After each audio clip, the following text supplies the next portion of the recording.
আসসালামু আলাইকুম, আপনারা শুনছেন সংবাদ শিরোনাম। প্রয়াত রাষ্ট্রপতি ও বিএনপির প্রতিষ্ঠাতা জিয়াউর সমাধিতে নেতা কর্মীদের শ্রদ্ধা, উদার গণতান্ত্রিক বাংলাদেশ গড়ে তোলার অঙ্গীকার। সংসদ নির্বাচনের দ্বিতীয় রোডম্যাপ প্রকাশ করল ইসি, ভোট কেন্দ্রে আইন শৃঙ্খলা বাহিনীর ক্যাম্প তৈরি না করার নির্দেশ। সরে দাঁড়ালেও ভোটের মাঝে অনড় বিএনপির অর্ধশতাধিক বিদ্রোহী, ধানের শীষের বিরুদ্ধে লড়বেন বহিষ্কৃতরা, প্রার্থিতা বাতিল হওয়া আসনে নয়া সমীকরণ।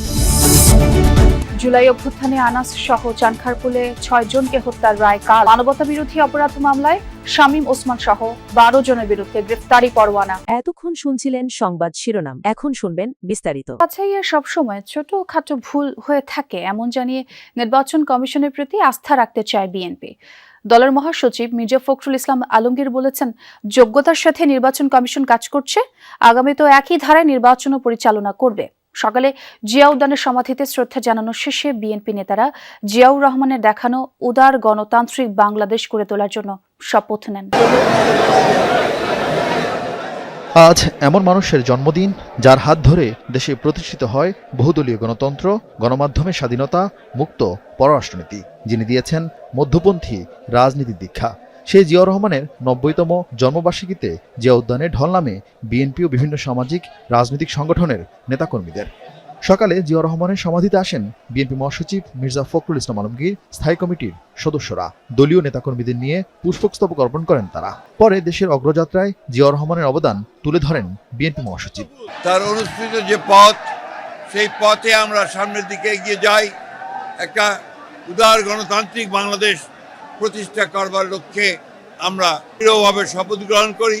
একটা ধ্বংসপ্রাপ্ত অর্থনীতির বাংলাদেশকে গড়ে তোলার জন্য, গণতন্ত্রকে প্রাতিষ্ঠানিক রূপ দেওয়ার জন্য আমরা আজকে এখানে শপথ নিয়েছি। কেউ কেউ নির্বাচনকে সামনে রেখে লেভেল প্লেইং ফিল্ড নিয়ে নানা আশঙ্কার কথা বললেও মির্জা ফখরুল এ নিয়ে কোনো অভিযোগ করেননি। বাছাই হয় তখন কিছু সমস্যা থাকে, এটা নতুন কোনো ব্যাপার না। আমরা এখন পর্যন্ত নির্বাচন কমিশনকে দেখে ত্রয়োদশ জাতীয় সংসদ নির্বাচনের দ্বিতীয় রোডম্যাপ প্রকাশ করেছে ইসি। 22 জানুয়ারি প্রকাশ করা হবে ভোট কেন্দ্রের গেজেট। আগামী 28 জানুয়ারি আইন শৃঙ্খলা বাহিনীর সাথে বিশেষ সভা করবে ইসি। সেখানে যাচাই বাছাই করা হবে আইন শৃঙ্খলা রক্ষাকারী বাহিনীর প্রস্তাবিত অর্থের চাহিদা। সেই সাথে অনুমতি দেওয়া হবে নির্বাচনী পর্যবেক্ষকদের। এছাড়া আগামী 1 ফেব্রুয়ারি নির্বাচনী ব্যয় নির্বাহে আইন শৃঙ্খলা বাহিনীর অর্থ বরাদ্দ ও নির্বাচন কর্মকর্তাদের পর্যবেক্ষক হিসেবে নিয়োগ দেবে কমিশন। নির্বাচনের ব্যালট ও নির্বাচনী সামগ্রী মাঠ পর্যায়ে পাঠানো হবে 2 ও 3 ফেব্রুয়ারি। নির্বাচন কমিশনার আনোয়ারুল ইসলাম জানান, একটি ভালো প্রতিদ্বন্দ্বিতামূলক নির্বাচন হবে। প্রার্থীরা যেভাবে শুনানিতে নিজেদের বক্তব্য রেখেছেন, ভোটের মাঠেও তারা তাদের সেই ধারাবাহিকতা বজায় রাখবেন বলে মনে করে কমিশন। বিভিন্ন রাজনৈতিক দল তারা তো তাদের মত, তাদের বক্তব্য বলার অধিকার রাখে, বলছে, এবং আমরা সেই বিষয়গুলো খতিয়ে দেখছি। যখন যেই অ্যাঙ্গেল থেকে অভিযোগ আসছে সেই বিষয়গুলো আমরা খতিয়ে দেখছি। কোনো চাপ নেই, কারণ সবাই চাচ্ছে ভালো নির্বাচন, কমিশনও চাচ্ছে ভালো নির্বাচন, নিরপেক্ষ নির্বাচন, সুতরাং কোনো চাপ নেই। এদিকে পক্ষপাতিত্বের অভিযোগে আজও নির্বাচন ভবন ঘেরাও করেছে ছাত্রদল। সকাল 11টা থেকে ঘেরাও কর্মসূচি পালন করছে তারা।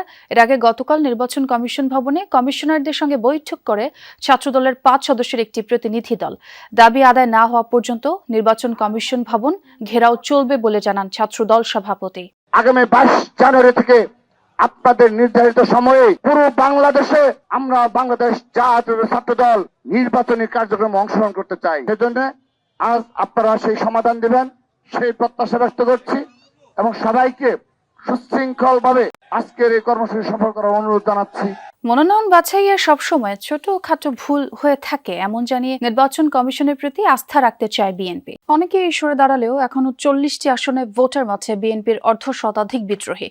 তাদের বুঝিয়ে একক প্রার্থী নিশ্চিতে দলটির হাতে আছে মাত্র 1 দিন। এর মধ্যেই মরার উপর খাড়ার ঘা গুরুত্বপূর্ণ 3 আসনে প্রার্থিতা বাতিলের ইস্যুটি। দলটি নেতারা বলছেন, ফ্যাক্টর হবে না বিদ্রোহীরা, আর আইনি লড়াইয়ে প্রার্থিতা ফিরে পাওয়ার চেষ্টা করবেন 3 আসনের নেতারা। সিলের পর আসন ভিত্তিক প্রার্থী ঘোষণা করে বিএনপি। এরপর থেকেই দলটির দুশ্চিন্তা হয়ে দাঁড়ায় বিদ্রোহী প্রার্থীরা। দলটির হিসাবে দলের সিদ্ধান্ত উপেক্ষা করে অন্তত 52টি আসনে মনোনয়নপত্র জমা দিয়েছেন 91 জন, যাদের বেশিরভাগই পদধারী এবং সাবেক হেভিওয়েট নেতা। বিদ্রোহী ঠেকাতে 30 ডিসেম্বর দলটির সাবেক চেয়ারপারসন খালেদা জিয়ার মৃত্যুর দিনেই বহিষ্কার করা হয় 11 নেতাকে, কিন্তু তাতেও সুফল মেলেনি। শেষমেশ সরাসরি হস্তক্ষেপ করতে হয় দলীয় প্রধান তারেক রহমানকে। বেশ কিছুদিন ধরে বিদ্রোহীদের ডেকে বৈঠক করছেন তিনি। চেয়ারম্যানের আশ্বাসে এর মধ্যেই ভোটের মাঠ থেকে সরে দাঁড়িয়েছেন অন্তত 10 জন। দলের সিদ্ধান্তের বাইরে যাওয়ার তো সুযোগ নাই, এখনো সময় আছে, তারা সময় মতো সিদ্ধান্ত নেবে, সেটা আমরা বিশ্বাস করি।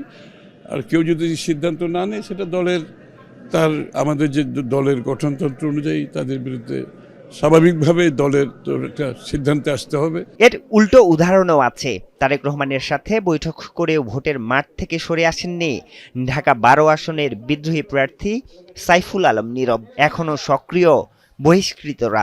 বিদ্রোহী দমনে বেশ কয়েকটি উপজেলা ও জেলা কমিটিও বিলুপ্ত করেছে দলটি, কিন্তু তারপরেও মাঠে রয়ে গেছে আরও অর্ধশতাধিক বিদ্রোহী প্রার্থী।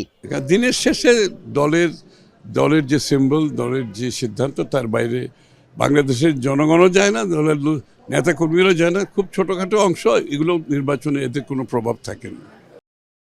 জুলাই আগস্টের হত্যাকাণ্ডে আরও একটি মামলার রায় কাল মঙ্গলবার। চানখারপুলের শাহরিয়ার খান আনাস সহ 6 জন হত্যায় ডিএমপির সাবেক কমিশনার হাবিবুর রহমান সহ 8 পুলিশ কর্মকর্তার রায় ঘোষণা করবেন ট্রাইব্যুনাল।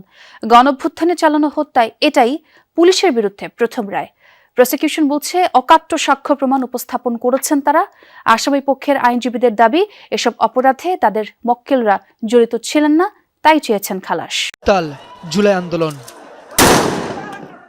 মাকে চিঠি লিখে ঘর ছেড়েছিলেন স্কুল পড়ুয়া শিক্ষার্থী শাহরিয়ার খান আনাস। বলেছিলেন মরতে চান বীরের মতো, তাই ঘটেছিল আনাসের ভাগ্যে। 5 আগস্টের দিন রাজধানীর চানখারপুল এলাকায় পুলিশের গুলিতে নিহত হন আনাস, শেখ জুনাইদ, ইয়াকুব, রাকিব হাওলাদার, ইসমামুল হক ও মানিক মিয়া শাহরি। জুলাই গণঅভ্যুত্থানের পর আন্তর্জাতিক অপরাধ ট্রাইব্যুনালে প্রথম যে মামলাটি করা হয়েছিল সেটি এই চানখারপুলের হত্যাকাণ্ডের মামলা। এরপর দীর্ঘ 6 মাসের তদন্ত শেষ করে মামলাটির বিচার শুরু করেন আদালত। এই মামলায় 8 আসামি পুলিশের সদস্য। চানখারপুলের এই মামলায় গ্রেফতার হন শাহবাগ থানার সাবেক ওসি আরশাদ হোসেন, কনস্টেবল সুজন মিয়া, ইমাজ হোসেন ও নাসিরুল ইসলাম। মামলায় পলাতক সাবেক ডিএমপি কমিশনার হাবিবুর রহমান, ডিএমপির সাবেক যুগ্ম কমিশনার সুদীপ কুমার চক্রবর্তী, রমনার সাবেক এডিসি শাহ আলম মোহাম্মদ আখতারুল ও মোহাম্মদ ইমরুল। গত বছরের 14 জুলাই 8 জনের বিরুদ্ধে মামলার অভিযোগ গঠন করে 11 আগস্ট থেকে শুরু হয় সাক্ষ্য গ্রহণ। সাক্ষ্য দেন জুলাই শহীদ পরিবারের সদস্য, আহত জুলাই যোদ্ধা, চিকিৎসক, পুলিশ কর্মকর্তা সহ 26 জন। এছাড়াও সাক্ষ্য দিয়েছেন জুলাই আন্দোলনের অন্যতম সমন্বয়ক আসিফ মাহমুদ সজীব ভুঁইয়া। সাক্ষ্য ও প্রসিকিউশনের যুক্তিতর্কে উপস্থাপন করা হয় হত্যাকাণ্ডের ভিডিও ফুটেজ, ডিএমপি কমিশনারের হত্যার নির্দেশ সংক্রান্ত ওয়ার্ড